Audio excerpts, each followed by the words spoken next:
la course pour faire leur cours, mal fait parce qu'ils n'ont pas le temps de le préparer. Pourquoi? Parce qu'ils sont obligés de donner des cours par-ci, de donner des cours par-là, de se loger à je ne sais combien de kilomètres de l'endroit où on enseigne, etc. etc. Tout cela ne peut pas aller. Il faut penser à tous ces gens-là. Alors nous sommes du côté du peuple. Nous sommes du côté de ces masses qui souffrent de la dictature actuelle, parce que nous sommes en dictature, toujours en dictature. Nous sommes pour les classes moyennes. Nous considérons que nous ne devons pas avoir comme ennemi la bourgeoisie nationale. Nous considérons qu'il faut qu'ils pratiquent une politique d'équilibre, une politique de justice sociale. Et lorsque je parle de bourgeoisie nationale, bien entendu, j'exclus tous ces privilégiés du régime, qui n'ont rien à voir en réalité avec le pays, qu'il soit civil ou qu'il soit militaire. مس رشيد علي حيث كانوا استقساء فينا أنا تنطوس لا فام نظرا ذاك تلعب الدور ضم قران دي ثمورت الجزائر أما قبل 62 من بعد 62 وزرغارا هذا شو إذا التشالي ترى ما في تنطوس هذه الموفمون كاين شو ذا مكانيس. Nos positions est simple, il n'est pas possible à l'époque actuelle du développement de l'histoire de considérer que les femmes doivent être inférieures à l'homme. Ce n'est pas concevable. Il y a dans le monde des hommes et des femmes, des garçons et des filles. Elles doivent être placées rigoureusement, je dis bien rigoureusement, sur un même plan d'égalité et dans tous les domaines. Cela est vrai également au niveau de l'héritage. Cela est vrai également au niveau du témoignage. Vous savez, je connais la question de l'islam sur ce point. À cette époque-là, les femmes n'étaient rien. C'était des instruments de production. Pour certains objets de plaisir, mais c'était 3 fois rien. Mohammed leur a apporté. Pour l'époque, parce qu'il faut toujours juger un homme pour son époque, il leur a apporté, il les a fait avancer. Elles n'étaient rien, elles sont devenues la moitié des hommes, au niveau du témoignage, au niveau de l'héritage, etc., etc. La situation a changé. Elle a changé. Et à partir, ça c'est en me plaçant sur le plan de l'islam, parce que dans un autre domaine, personne ne conçoit plus une politique d'inégalité des hommes et des femmes. À partir de l'islam, voir ce qu'il y a véritablement dans l'âme de l'islam, dans l'esprit fondamental de l'islam, à partir de là, ce qui anime véritablement la pensée islamique, à partir de là, considérer que la situation ayant changé, on doit maintenant penser à une politique et mettre en pratique une politique d'égalité des hommes et des femmes. Très bien.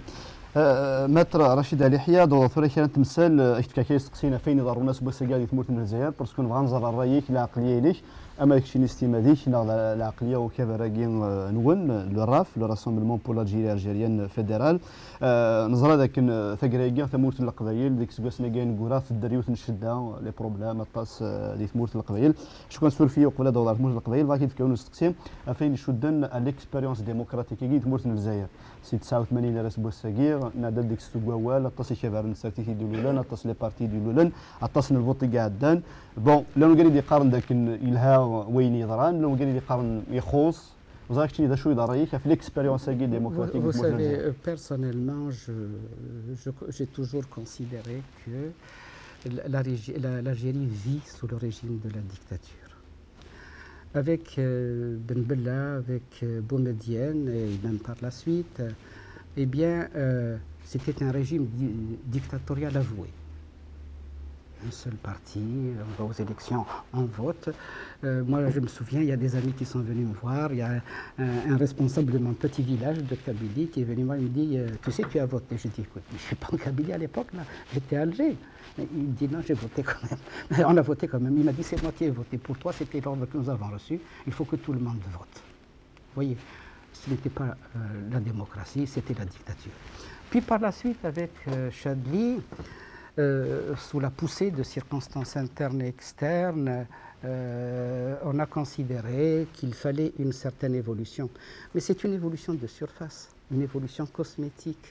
Quant au fond, le pouvoir dictatorial, autoritaire est toujours là. Il est toujours là et il fait ce qu'il veut. Ce sont ces forces qui sont derrière le rideau, qui dirigent l'Algérie jusqu'à maintenant. Ce sont elles qui dirigent le pays. Parler de liberté, parler de démocratie, de réelle liberté, parler de réelle démocratie, c'est ne rien savoir à la liberté et à la démocratie telle qu'elle existe réellement. Pour y aboutir, qu'est-ce qu'il faut? Je suppose que vous vous apprêtez à me poser cette question. Si l'expérience a échoué, il y a quand même un décernement de l'étau. Ces possibilités qui sont offertes doivent être mises à profit pour faire avancer la démocratie. Pas pour dire que nous sommes dans la démocratie et dans la liberté, mais pour faire avancer la démocratie, elles doivent être mises à profit. Mais ce qui est essentiel, c'est de nous adresser au peuple algérien dans son entier, de lui dire les vérités telles qu'elles existent, de les pousser à prendre conscience et à exiger des avancées dans la voie de la démocratie. Est-ce qu'on peut parler de démocratie ces temps derniers lorsque combien de journalistes ont été poursuivis? Une centaine, je crois, de journalistes ont été poursuivis. Je crois qu'on a parlé de 19 condamnations à la prison. 20 condamnations. Et puis, moi, ici, j'ai pris quelques feuilles parce que la mémoire, je n'ai pas la mémoire des noms. J'ai dû mettre quelques noms. Benchikou, qui est en prison, ça fait maintenant deux années, je crois qu'il est en prison. Vous parlez de démocratie. Qu'est-ce qu'a fait Benchikou? Bon, il a un style un petit peu particulier, une forme au vitriol. Il a été excessif dans sa dénonciation. Bon, il a été excessif, mais ça ne vaut pas une condamnation à des années d'emprisonnement. Ce n'est pas sérieux, ce n'est pas de la démocratie. Tout cela, c'est formel en Algérie. La démocratie n'existe pas, la liberté n'existe pas. Ce qui se passe ces derniers temps en Algérie, avec cette charte, comment on appelle la charte de réconciliation nationale. C'est une charte de réconciliation avec l'intégrisme. On fait tout pour permettre à l'intégrisme, qui était dans une situation impossible, dans l'impasse, qui a été en réalité pour l'essentiel battu, brisé. L'armée y a joué un rôle avec certains chefs, il est vrai, mais sans le peuple, ils n'auraient rien fait. L'armée n'aurait rien fait. Ils ont été battus. Et voilà que maintenant, on pratique une politique de conciliation, de réconciliation avec elle. On leur dit de rentrer et on leur donne des avantages. Ils reprennent les places qu'ils avaient occupées dans le passé. Si cela n'est pas possible, eh bien, qu'est-ce qu'on va faire? On va les indemniser, on va leur allouer des pensions, etc., etc. On parle de disparus. Bon, s'il y a des excès, pour ma part, je les condamne. Je l'ai toujours dit, ce qui est excessif, je les condamne. Y compris si ça vient, si ça vient de l'armée. Mais enfin, on a l'impression qu'on parle davantage des femmes de disparus, et ces disparus sont certainement d'obédience intégriste. Et on a moins parlé des victimes de ces intégristes, de ces tragédies. Bon, que les familles de ces disparus soient dans une position difficile et qu'on pense à les aider socialement, je ne suis absolument pas contre. Vous savez, une Algérienne, une Algérienne qui se trouve dans une situation difficile, quand l'aide socialement, moi je suis pour. Mais je ne peux pas les placer au même niveau que les victimes du terrorisme intégriste. Je ne veux absolument pas. Les victimes du terrorisme algérien, nous leur devons plus ce qu'il est possible de faire. Au plan financier, au plan de l'amitié, au plan de la fraternité, nous devons nous trouver aux côtés de ces victimes, qu'ils soient hommes, qu'ils soient femmes, qu'ils soient civils ou qu'ils soient militaires.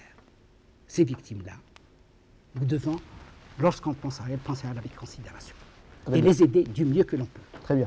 Justement, dans la Torah, nous avons la crise de l'Aqbaïl, nous avons depuis 2001, avril 2001, قريب ثورة ضوضن 5 سنين في الشدايق تموت القبائل ونزمر هذه النيا ذاك بلاك الشدايق وراه هذه فري خاطر مازال المشاورات لي نيغوسياسيون ديال الحكومة العراش مازال تكملت ومازال كملت وزارك تشيني امشي تبعض الشدايق لا كريز كي متر على يحيى Je l'ai suivi avec détail.